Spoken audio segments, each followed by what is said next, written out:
आज मी तुम्हाला या व्हिडिओमध्ये 5 अशी आसनं सांगणार आहे ज्यामुळे तुम्हाला डोकं शांत होण्यासाठी, मन शांत होण्यासाठी नक्कीच फायदा होणार आहे।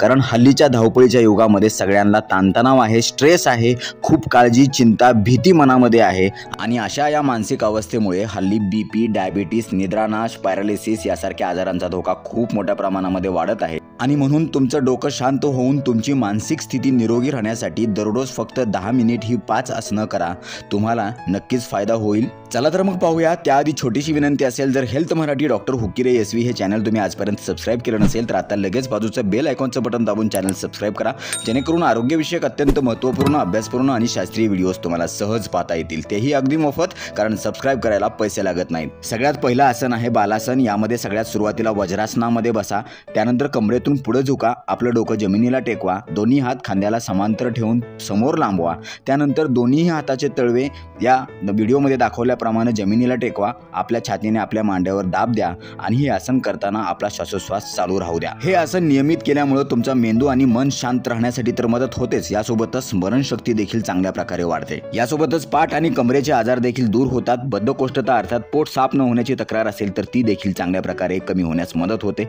फुफ्फुसाचं आरोग्य चांगलं राहतं, थकवा दूर होऊन फ्रेश वाटायला लागतं। दुसरं आसन आहे प्रसारित पादोत्तासन।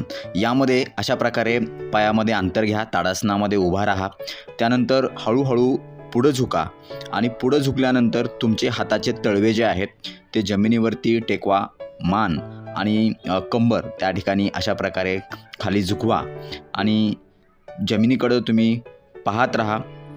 या अवस्थेमध्ये तुम्ही काही वेळ उभा राहा, त्यानंतर थोडंसं हात तुम्ही मागं घेऊ शकता, तुमच्या कम्फर्टनुसार पुढं ठेवू शकता। काही वेळ या आसनामध्ये राहून त्यानंतर तुमचे दोन्ही हात कमरेवर ठेवा आणि त्यानंतर हळूहळू उठून उभा राहा। या आसनामुळे तुमचं मन शांत राहण्यासाठी तर मदत होतेच, पण मांडीचे, पायाचे जे स्नायू आहेत ते चांगल्या प्रकारे मजबूत होण्यासाठी मदत होते आणि तुमचं डोकं कितीही गोंधळ असू द्या डोक्यामध्ये, ते शांत राहण्यासाठी फायदा होतो। तिसरं महत्त्वाचं आसन आहे वृक्षासन। यामध्ये हात शरीराच्या बाजूला ठेवा, ताठ उभे राहा, उजवा पाय उचला, गुडघ्यामधून वाकवा आणि डाव्या मांडीच्या खालील भागामध्ये घट्ट रोवून उभा राहा। डावा पाय ताठ आहे याची खात्री आवर्जून करा। ते करत असताना तोल आवर्जून सांभाळा, तोल जाण्याची शक्यता असते, सुरुवातीला थोडासा त्रास होईल पण सरावाने तुम्हाला ते जमायला लागेल। एकदा तोल तुमचा चांगला प्राप्त झाला तर त्या ठिकाणी दीर्घ श्वास घ्या आणि आरामामध्ये दोन्ही हात डोक्याच्या वर न्या आणि तळहात एकमेकाला जुळवून नमस्ते ही मुद्रा करा। थोड्या अंतरावरील एखाद्या विशिष्ट गोष्टीवरती नजर स्थिर करा। नजर स्थिर झाल्यानंतर तोल सांभाळता येतो का ते देखील पहा, पाठीचा कणा ताठ आहे याकडे लक्ष ठेवा आणि दीर्घ श्वसन चालू ठेवा। अशाच प्रकारे दुसऱ्या पायाने सुद्धा तुम्ही हीच पोझिशन घेऊ शकता। आसन अवस्थेमध्ये असताना श्वासाकडे लक्ष केंद्रित करा, दीर्घ श्वास घ्या, दीर्घपणे सोडा। आता आसन सोडत असताना दोन्ही वेळेला तुम्ही अगोदर सगळ्यात सुरुवातीला जी नमस्ते मुद्रा आहे ती सोडा। त्या नमस्ते मुद्रा सोडत असताना तुम्ही हळूहळू हात खांद्याच्या लेवलला सरळ अशा प्रकारे पॅरलल आणा, त्यानंतर हळूहळू सावधान अवस्थेमध्ये आणि पाय नंतर हळूहळू जमिनीवर टेकवा। जर तुमच्या मनामध्ये विचारांचा खूप गोंधळ असेल, या गोंधळामुळे तुमचं डोकं नेहमी शांत राहत नसेल तर अशा वेळी हे आसन अत्यंत फायदेशीर ठरतं।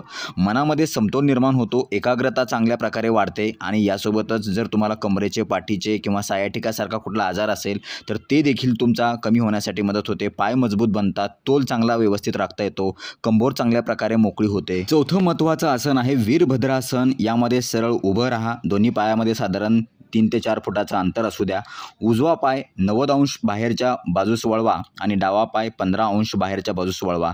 हे तपासून पहा की तुमच्या उजव्या पायाची टाच डाव्या पाया पावल्याच्या मध्यभागी आहे ना। दोन्ही हात उंच उचला आणि खांद्याच्या रेषेमध्ये आणा, दोन्ही हात जमिनीला समांतर असावेत। दीर्घ श्वास घ्या, दीर्घ श्वास सोडा, त्यानंतर उजवा गुडघ्यातून खाली वाका आणि ते तपासून पहा की उजवा गुडघा आणि घोटा एका सरळ रेषेत आहेत का।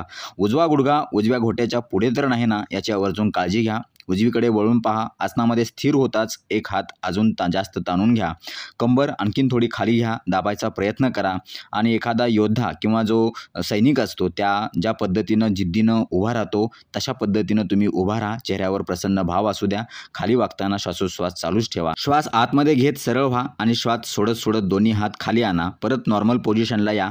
डाव्या बाजूलाही देखील अशाच प्रकारे करा।